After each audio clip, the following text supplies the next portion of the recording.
할렐루야. 12월 17일 금요일 새벽 기도를 시작하도록 하겠습니다. 사도신경으로 우리의 신앙을 고백하시겠습니다. 나는 전능하신 아버지 하나님 천지의 창조주를 믿습니다. 나는 그의 유일하신 아들 우리 주 예수 그리스도를 믿습니다. 그는 성령으로 잉태되어 동정녀 마리아에게서 나시고 본디오 빌라도에게 고난을 받아 십자가에 못 박혀 죽으시고 장사된 지 사흘 만에 죽은 자 가운데서 다시 살아나셨으며 하늘에 오르시어 전능하신 아버지 하나님 우편에 앉아 계시다가 거기로부터 살아있는 자와 죽은 자를 심판하러 오십니다. 나는 성령을 믿으며 거룩한 공교회와 성도의 교제와 죄를 용서받는 것과 몸의 부활과 영생을 믿습니다. 아멘. 찬송가 70장 찬양하시겠습니다. 찬송가 70장입니다.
하나님 말씀은 구약성경 욥기 36장 1절부터 15절까지 말씀입니다. 1절부터 33절까지 말씀 보도록 하겠습니다. 욥기 36장 1절부터 마지막 절까지 보겠습니다. 다 찾으신 줄 알고 저와 여러분들이 한 절씩 교도하도록 하겠습니다. 욥기 36장 1절부터 마지막 절입니다. 엘리후가 말을 이어 이르되 나를 잠깐 용납하라. 내가 그대에게 보이리니 이는 내가 하나님을 위하여 아직도 할 말이 있습니다. 내가 먼 데서 지식을 얻고 나를 지으신 이에게 의를 돌려보내리라. 진실로 내 말은 거짓이 아니라 온전한 지식을 가진 이가 그대와 함께 있느니라. 하나님은 능하시나 아무도 멸시하지 아니하시며 그의 지혜가 무궁하사 악인을 살려두지 아니하시며 고난받는 자에게 공의를 베푸시며 그의 눈을 의인에게서 떼지 아니하시고 그를 왕들과 함께 왕자에 앉히사 영원토록 존귀하게 하시며 혹시 그들이 족쇄에 매이거나 환난의 줄에 얽혔으면 그들의 소행과 악행과 그들의 자신들의 교만한 행위를 알게 하시고 그들의 귀를 열어 교훈을 듣게 하시며 명하여 죄악에서 돌이키게 하시나니 만일 그들이 순종하여 섬기면 형통한 날을 보내며 즐거운 해를 지낼 것이요 만일 그들이 순종하지 아니하면 칼에 망하며 지식 없이 죽을 것이니라. 마음이 경건하지 아니한 자들은 분노를 쌓으며 하나님이 속박할지라도 도움을 구하지 아니하나니 그들의 몸은 젊어서 죽으며 그들의 생명은 남창과 함께 있도다. 하나님은 곤고한 자를 그 곤고에서 구원하시며 학대당할 즈음에 그의 귀를 여시나니 그러므로 하나님이 그들을 환난에서 이끌어내사 좁지 않고 넉넉한 곳으로 옮기려 하셨은즉 그물은 그의 상에는 기름진 것이 놓이리라. 이제는 악인이 벌을 받아 그대에게 가득하였고 심판과 정의가 그대를 잡았나니 그대는 분노하지 않도록 조심하며 많은 뇌물이 그대를 그릇된 길로 갈게 할까 조심하라. 그대의 부르짖음이나 그대의 능력이 어찌 능히 그대가 곤고한 가운데서 그대를 유익하게 하겠느냐. 그대는 밤을 사모하지 말라. 인생들이 밤이 그들이 있는 곳에서 끌려가리라.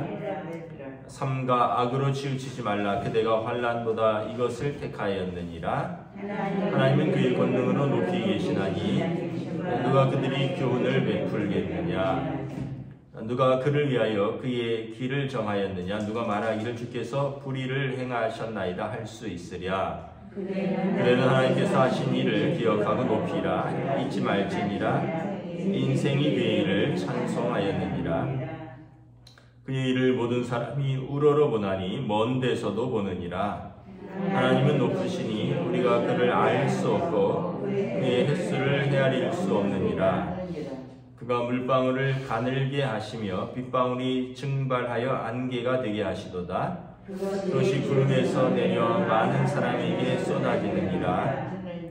겹겹이 쌓인 구름과 그의 장막의 우레소리를 누가 능히 깨달으랴. 보라, 그가 번개불을 자기의 사면에 펼치시며 바다 밑까지 비치시고 이런 것들로 만민을 심판하시며 음식을 풍부하게 주시느니라. 그가 번개불을 손바닥에 넣으시고 그가 번개불을 명령하사 관역을 치시도다.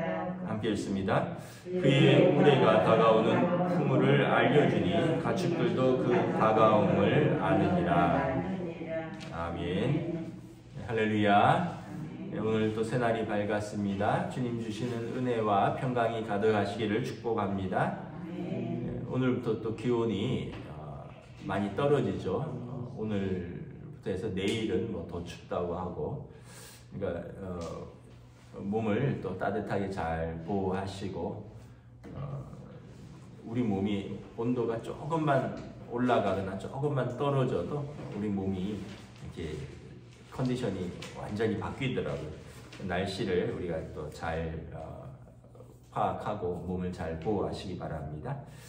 오늘 말씀은 엘리후가 계속해서 그가 알고 있는 하나님의 성품과 하나님이 어떤 분인가, 자신이 하나님에 대한 지식을 욥에게 알려주면서 이제 결과론적으로는 욥이 하나님한테 회개해라, 그래야지 산다, 이것을 말하는 거죠.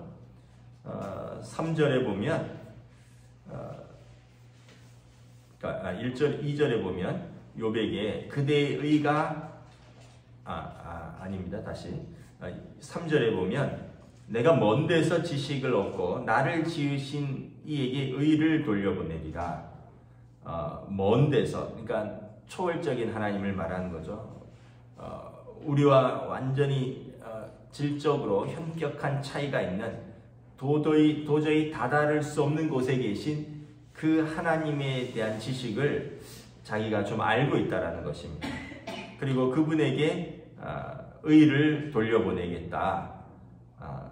그러면서 자신은 4절에 보면 내 말은 거짓이 아니라 온전한 지식을 가진 이가 그대와 함께 있느니라.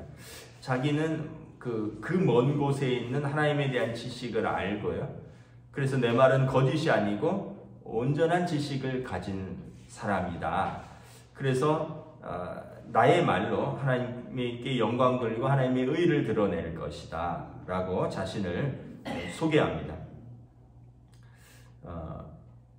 우리가 이런 걸 보면 일단은 조금 엘리후가 지식은 많은지 모르지만 지혜는 좀 부족하다. 여러분 우리가 그런 말 하잖아요. 맞는 말을 기분 나쁘게 한다. 우리 부모님들이 아이들에게 맞는 말을 기분 나쁘게 한다. 여러분 아무리 맞는 말이라도 듣는 사람이 들을 때 기분 나쁘면 그 말의 옳고 그름이 잘 들리지 않습니다. 좀 여러분 말을 할 때는 겸손하게 하는 것이 중요합니다. 내 말이 맞고 나는 옳고 너는 틀렸고 그래서 나에게서 교훈을 받아라. 이 말은 어떤 면에서 보면 지금 엘리후가 상당히 신학적으로 지식이 풍성함에도 불구하고 우리가 읽으면서 욥에게 상처되는 말을 많이 하는구나. 그래서 자신을 거짓이 아니고 온전한 지식을 가졌다. 우리 안에 온전한 지식을 가진 사람이 얼마나 될까요? 엘리후는 이제 계속해서 하나님에 대해서 설명을 합니다. 6절, 7절에 보면 하나님은 이 악인과 의인을 다루시는 방식에 대해서 하나님의 통치와 하나님의 주권에 대해서 이야기를 합니다. 어떻게 합니까? 악인은 살려두지 아니하시고 고난받는 자에게 공의를 베푸시며 그의 눈은 의인에게서 떼지 아니하시고 그를 왕들과 함께 왕자에 앉히사 영원토록 존귀하게 하신다. 그러니까 우리가 흔히 말하는 권선징악이죠. 또 행위화복의 법칙이라 그러는데 선을 권하고 악을 징계하고 또 그의 행위에 따라서 복과 화가 있다라는 것입니다. 이것은 전통적인 해석 방법이고 또한 이것은 누구나 사실은 알고 있는 것입니다. 악인도 이것은 알고 있습니다. 그런데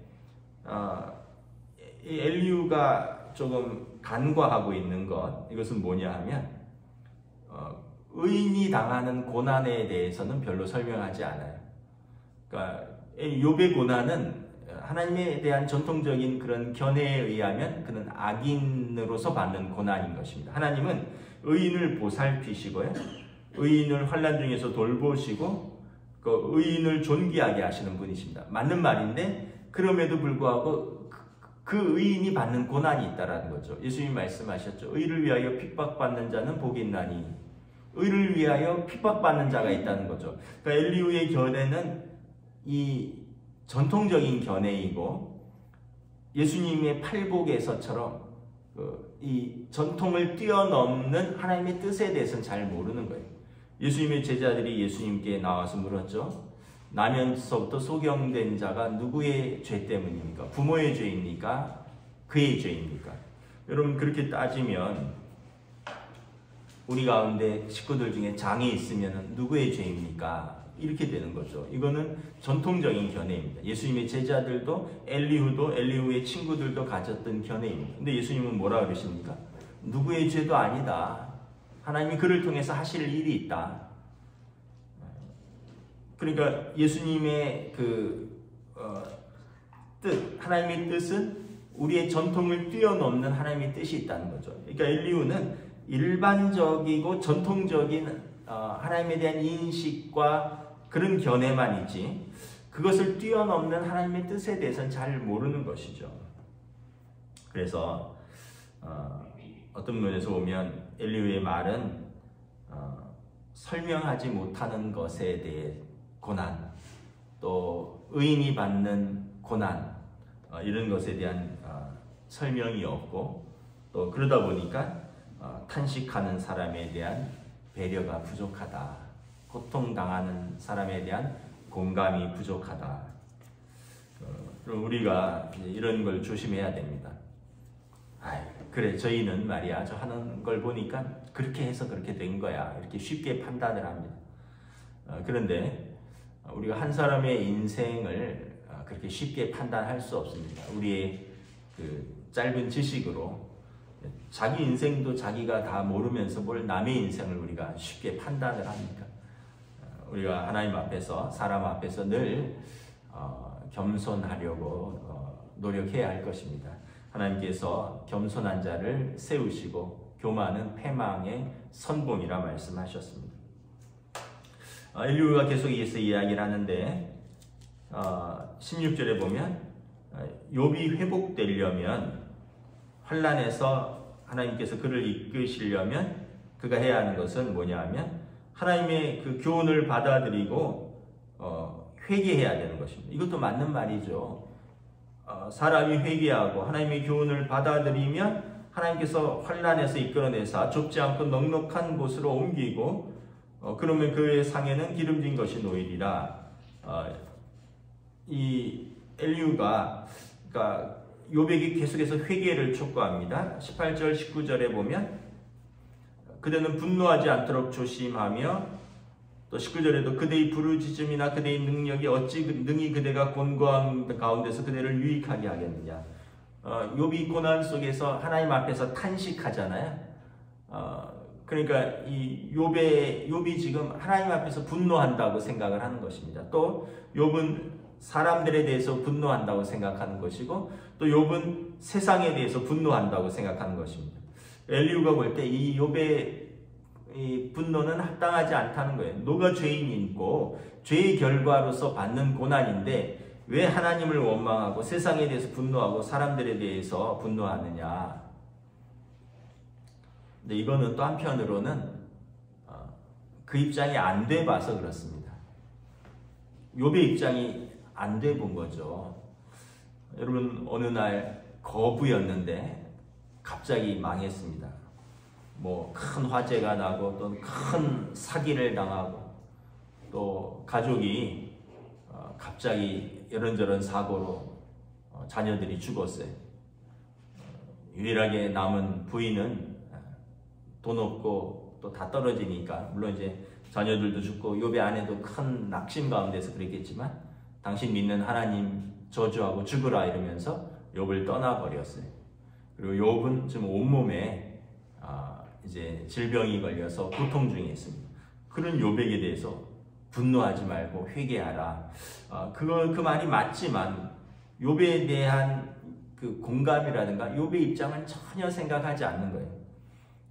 여러분 우리가 나는 평안해요. 나는 문제가 없어요. 나는 아프지도 않고 나는 가족도 온전하고 자녀 문제도 없고 또 나는 경제적으로도 풍요로워요. 그러면서 가난한 사람에게 성실하게 일하지 않아서 그렇다고 노력하지 않아서 그렇다고 가족 문제로 고통당하고 있는 사람들한테 당신이 회개하지 않아서 그렇다고 또 어떤 일 때문에 고통당하고 있는 사람한테 지혜가 부족해서 그렇다고 여러분 그렇게 한다면 말은 맞는 말일 수 있지만 전혀 공감이 되지 않겠죠.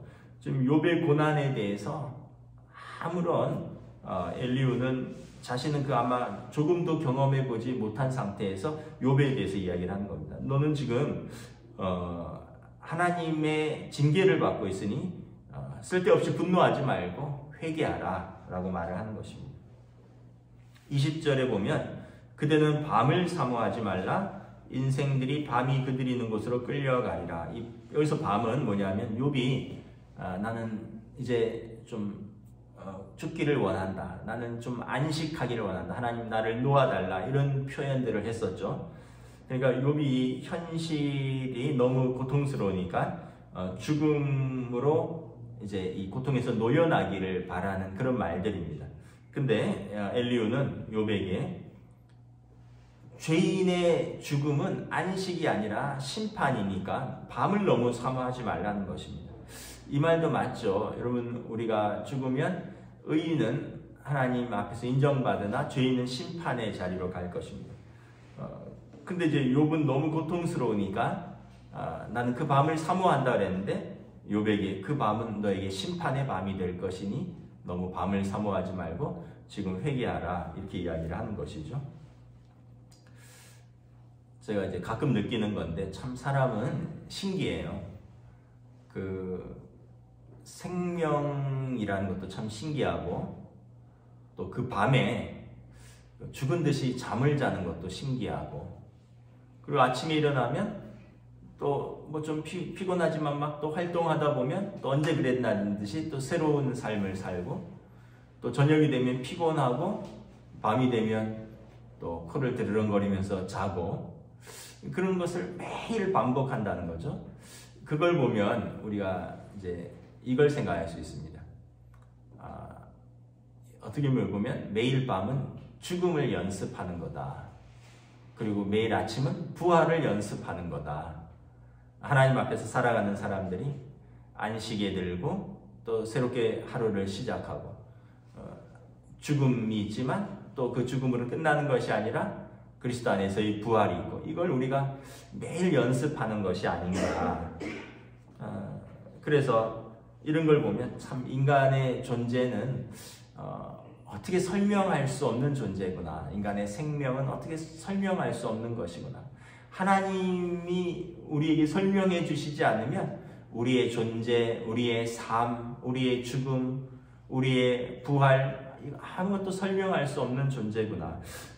지금 엘리후가 내가 먼 곳에서부터 하나님에 대한 지식을 가지고 왔고 내가 온전한 지식을 가졌다 이렇게 이야기하는데 참 부족한 말이구나 하는 걸 깨닫습니다. 그래서 우리가 참 어떤 면에서 보면 늘 하나님 앞에서 겸손해야 되고, 우리 삶에 대한 경외로움, 경외심을 가져야 되고, 이 삶을 하나님이 주신 거에 대한 은혜로 산다는 것, 그리고 이 하루하루를 참 소중하게 산다는 것이 얼마나 중요한가, 이런 생각을 합니다. 22절부터 33절에 보면 그 창조 세계에 나타난 하나님에 대한 위대하심과 놀라움을 고백합니다. 22절에 하나님은 그 권능으로 높이 계시나니 누가 그같이 교훈을 베풀겠느냐. 그러면서 하나님의 그 권능으로 이제 그 어떤 이 피조 세계의 기후와 날씨 이런 것들을 예로 듭니다.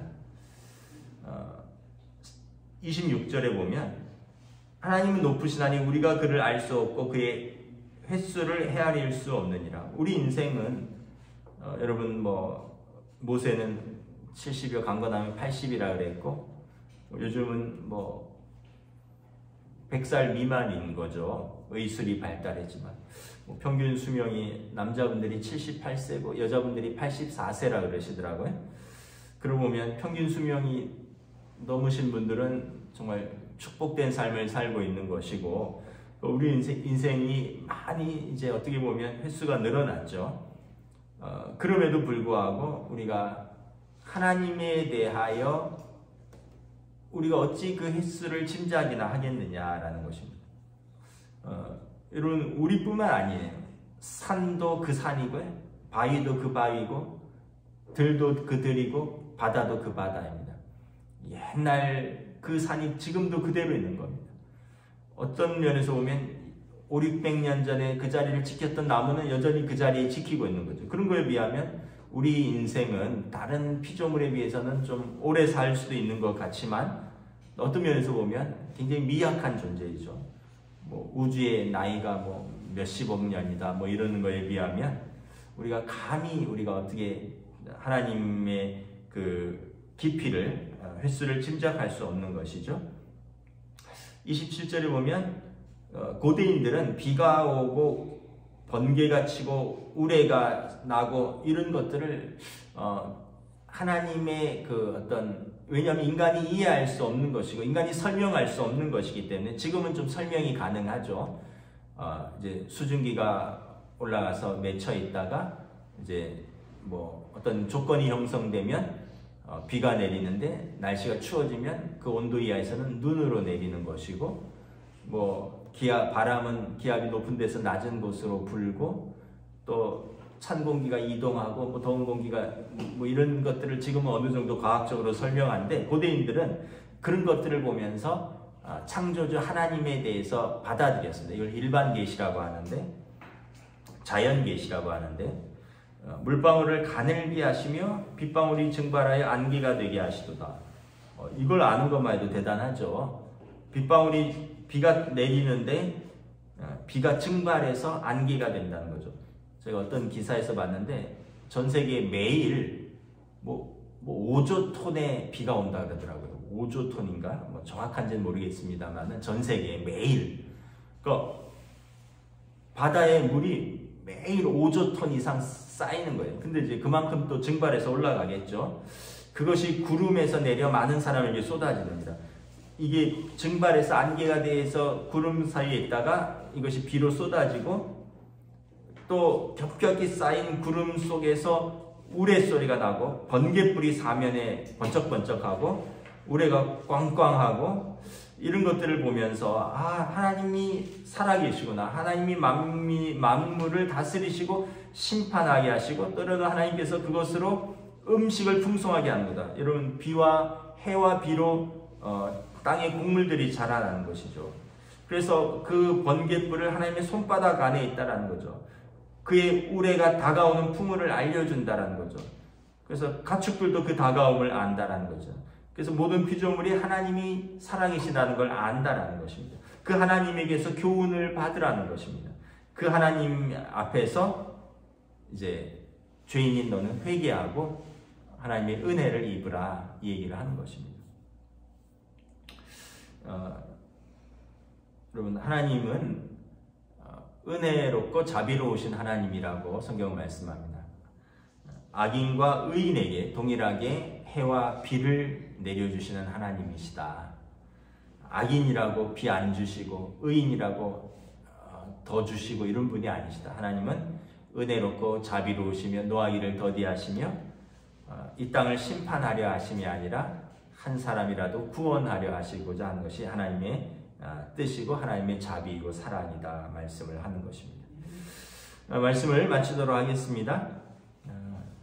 엘리후의 참 많은 지식들을 보면 놀랍죠. 신학적인 지식도 많고요. 하나님에 대한 깊은 이해가 있습니다. 그리고 자연에 대한 고찰과 자연 현상에 대한 깊은 이해도 있어요. 좀 부족한 것은 사람에 대한 이해가 조금 부족하다. 특별히 고난당하는 사람에 대한 이해가 부족하다. 그저 일반적이고 전통적인 견해에 불과하다. 그래서 우리가 다시 한번 깨닫는 것이 많은 지식보다 가장 큰 것은 사랑이다. 사랑이 없으면 아무것도 아니다. 라는 고린도전서 13장 말씀을 다시 한번 깨닫습니다. 또 한편 다른 것은 부족해도 사랑이 있으면 그 부족한 것을 풍성하게 또 채울 수 있다. 주님의 마음으로 오늘도 우리가 사랑으로 또 주님 은혜로 살아가는 복된 하루 또 하나님 주신 이 경이로운 하루를 살아가시기를 주님의 이름으로 축복합니다. 기도하겠습니다. 하나님 은혜를 감사합니다. 엘리후의 많은 지식과 또 그의 하나님에 대한 묵상 또 자연에 대한 고찰 이런 많은 젊은이임에도 불구하고 그의 많은 지식과 지혜를 볼 때 놀랍기 그지없습니다. 그 고대 세계에 지금처럼 어떤 신학 서적이 있는 것도 아니고 지금처럼 자연 과학과 또 자연에 대한 깊은 연구가 이루어지지도 않은 그 고대 세계에서 자연에 대한 깊은 이해, 하나님에 대한 깊은 묵상, 그리고 그가 또 의인과 악인에 대한 성찰들을 볼 때 그는 분명한 지식인이지만 또 한편으로는 사람에 대한 공감과 이해는 조금 부족한 일반적인 모습에서 벗어나지 못한다는 것을 다시 한번 깨닫습니다. 욥이 당하는 의인이 당하는 고난, 사단이 의인을 무너뜨리고자 하는 우리가 때로는 이해할 수 없는 고난 같은 것, 또 의를 위하여 핍박받는 고난이 누구의 죄가 아니라 때로는 그를 통하여 하나님이 하실 일이 있다라는 예수님의 말씀, 이 전통과 일반적인 견해를 뛰어넘는 하나님의 뜻에 대해서까지는 다다르지 못하는 것을 볼 수 있습니다. 오늘 우리 삶에서도 우리가 쉽게 이야기하고 쉽게 판단하지만 우리가 하나님 앞에서 늘 겸손하고 또 사람에 대한 긍휼을 거두지 않음으로써 우리가 부족함에도 불구하고 깊은 이해와 사랑으로 우리 살아가는 관계와 또 우리 살아가는 이 세상을 더 아름답고 더 풍성하게 섬길 수 있는 저희들로 인도하여 주시옵소서. 감사를 드리오며 우리 주 예수 그리스도 이름으로 기도드리옵나이다. 아멘. 하늘에 계신 우리 아버지의 이름을 거룩하게 하시며 아버지의 나라가 오게 하시며 아버지의 뜻이 하늘에서와 같이 땅에서도 이루어지게 하소서. 오늘 우리 일용할 양식을 주시고 우리가 우리에게 잘못한 사람을 용서하여 준 것 같이 우리 죄를 용서하여 주시고 우리를 시험에 빠지지 않게 하시고 악에서 구하소서. 나라와 권능과 영광이 영원히 아버지의 것입니다. 아멘.